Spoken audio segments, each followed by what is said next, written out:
Fala galera, tudo bem com vocês? Dando continuidade às nossas aulas, essa semana nós falamos sobre os fundamentos da República. E os fundamentos da República, ele está inserido na nossa Constituição, no artigo 1º da Constituição. Eu vou fazer a leitura para ficar um pouco mais simples de você entender. A leitura do artigo 1º fala exatamente assim, ó. A República Federativa do Brasil, formada pela união indissolúvel dos estados, municípios e do Distrito Federal, constitui-se em Estado democrático de direito e tem como fundamentos. Então, ela faz o caput. Quando falamos caput, nós estamos querendo dizer a cabeça, o princípio, né? O início daquele artigo. Então, o artigo número 1 diz que a República Federativa do Brasil ela é formada pela união indissolúvel, ou seja, não tem como você fazer um movimento separatista, por exemplo. Não é possível separar os estados, os municípios, o Distrito Federal e a União. Não tem como ser separado. É uma união indissolúvel, tá? E constituem-se em Estado democrático de direito. Muitas das vezes, esse Estado democrático de direito ele é ameaçado. Então, por isso que a Constituição ela tem como objetivo principal proteger esse Estado democrático de direito. E tem como fundamentos. Então, a aula de hoje vai ser para falar sobre os fundamentos. Ali traz, no seu inciso número 1, soberania. No inciso número 2, ele fala sobre a cidadania. No inciso número 3, ele fala da dignidade da pessoa humana. No inciso número 4, ele fala dos valores sociais do trabalho e da livre iniciativa. E no inciso número 5, ele fala do pluralismo político.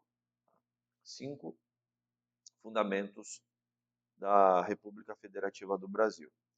Para você lembrar para as provas, nós temos uma mnemônica, ou seja, um atalho para que você possa memorizar.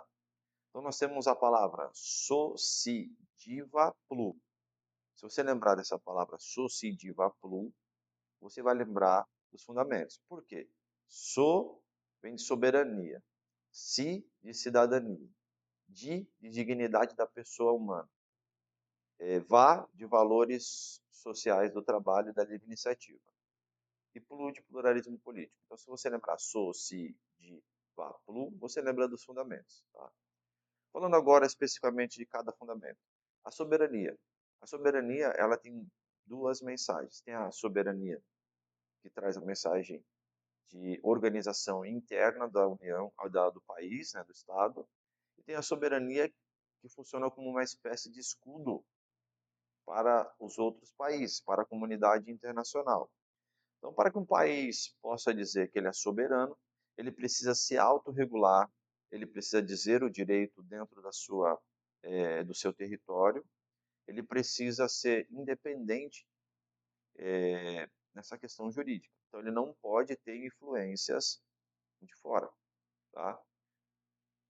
A possibilidade dessas influências é se o país ratificar essas influências e incorporar no ordenamento jurídico, ou seja, mesmo que seja a influência exterior, precisa que esse país, então, ele possa passar por um processo democrático, um processo de incorporação dessa influência exterior. Não pode ser de forma impositiva. Então, a soberania ela é de forma a organizar, a capacidade do Estado de se auto-organizar internamente, e a soberania externa é a capacidade dele se proteger das influências impositivas de outros estados, outros países. Tá? Então, a soberania que nós precisamos saber para essa matéria vai ser nesse ponto. É muito mais amplo, mas para a nossa matéria não se estender muito, vai ficar nesse ponto. A cidadania. A cidadania é o título que a pessoa tem, ela adquire, quando ela tem o pertencimento àquela nação, àquele estado. Então, a cidadania é o que te confere o direito de você votar, por exemplo, de você ter uma propriedade, de você concorrer a um cargo político. Então, a cidadania ela é o direito de você viver a sociedade com plenitude, tá? Então, essa cidadania ela é necessária para que o povo, que é um elemento de formação do Estado, possa exercer a plenitude dos seus direitos diante daquela nação. É uma proteção também para o indivíduo. Até utilizamos a cidadania como proteção em processos que o Estado figura como opositor do indivíduo. Então, utilizamos, às vezes, a cidadania para isso também. Terceiro, a dignidade da pessoa humana. Esse é um fundamento muito amplo e é bastante utilizado nos processos jurídicos, porque a dignidade da pessoa humana ela tem uma amplitude muito grande. Então, nós precisamos entender que, primeiro, a dignidade ela tem um termo, ela tem um conceito, e a pessoa humana vai complementar esse conceito de dignidade. Muitas vezes alguém analisa a questão da dignidade da pessoa humana somente para dizer aquelas frases, o pessoal dos direitos humanos, a galera dos direitos humanos, aquele pessoal que protege bandido. Não é isso. A dignidade da pessoa humana, ela protege o ser humano. Porque o que vai impedir de um governo totalitarista que ele possa, de repente, exagerar nas suas medidas? Então, essa dignidade da pessoa humana, ela é um freio para que as pessoas respeitem a condição de ser humano, tá? Então, essa dignidade ela é utilizada nesse contexto. Alguns grupos ligados a movimentos de direitos humanos, eles trabalham com mais amplitude nesses casos. Exemplo, cumprimento de penas. Você comete um crime e você precisa pagar, você precisa cumprir, sofrer aquela pena que o Estado lhe impôs. Então, digamos, 10 anos de prisão, iniciando no regime fechado, ou seja, prisão dentro de uma penitenciária. Esse cumprimento ele precisa ser rigoroso por um caráter pedagógico, para que a pessoa não volte a delinquir, mas ele precisa respeitar os limites. Então, você não pode colocar um ser humano dentro de uma prisão e jogar a chave fora e tratar de qualquer jeito. Você precisa enquanto Estado, tentar recuperar aquele indivíduo. Porque o Estado, ele de maneira alguma, ele pode ser mais violento do que a pessoa que foi presa por cometer violência. Qual seria a função do Estado nesse ponto? Então, o Estado precisa trabalhar com aquilo que faltou para aquele indivíduo.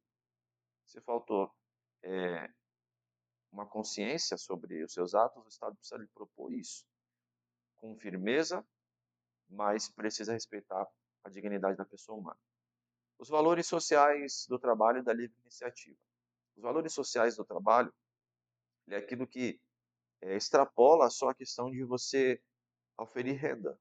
O trabalho não pode ser algo que você esteja ali só para ganhar dinheiro. Ele precisa ter um valor social. Ele precisa respeitar isso. E é por isso que a Organização Internacional do Trabalho, através das suas convenções, sempre debate temas relacionados ao trabalho e à qualidade desse trabalho, porque precisa ter um valor social. Não é apenas você trabalhar. Você não pode estar inserido numa sociedade onde retira o pai de família, a mãe da família, apenas para oferir renda. O trabalho precisa ter um valor social, precisa atingir, precisa favorecer a sociedade, não pode favorecer um grupo econômico exclusivo.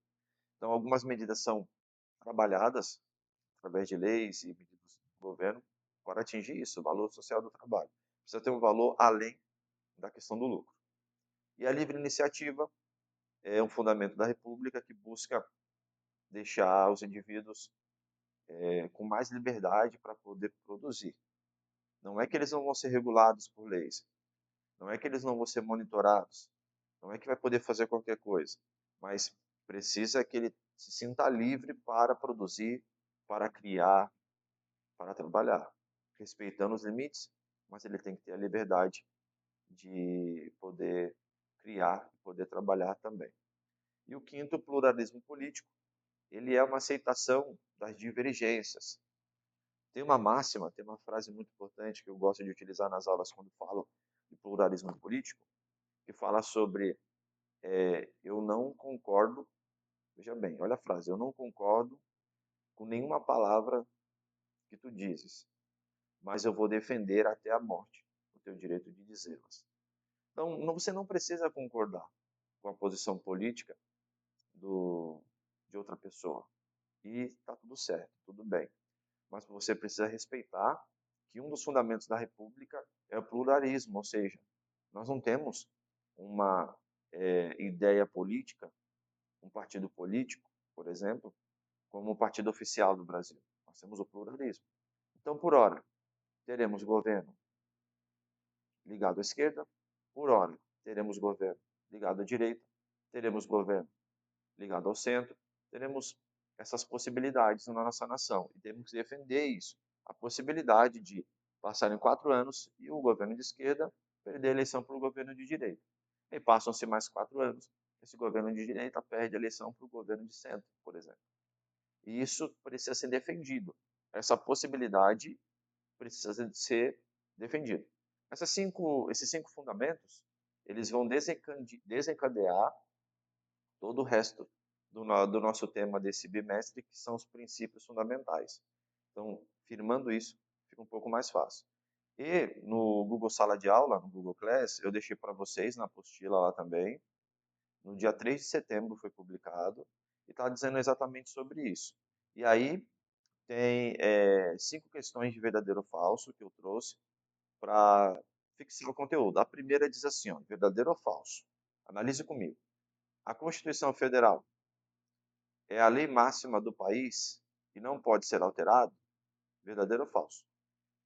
A Constituição é a lei máxima? Verdadeiro. É a nossa norma fundamental. E ela não pode ser alterada? Falso. Por que falso? Porque ela pode ser alterada através da emenda constitucional. Apesar que temos um núcleo, esse núcleo é chamado de cláusula pétrea, que são os princípios fundamentais, esses não podem nem ser motivo de debate, tá? Mas, em via de regra, a Constituição ela pode ser alterada sim através das emendas constitucionais. Então essa assertiva é falsa. Segunda, o Brasil é um Estado democrático de direito, porque o poder emana do povo.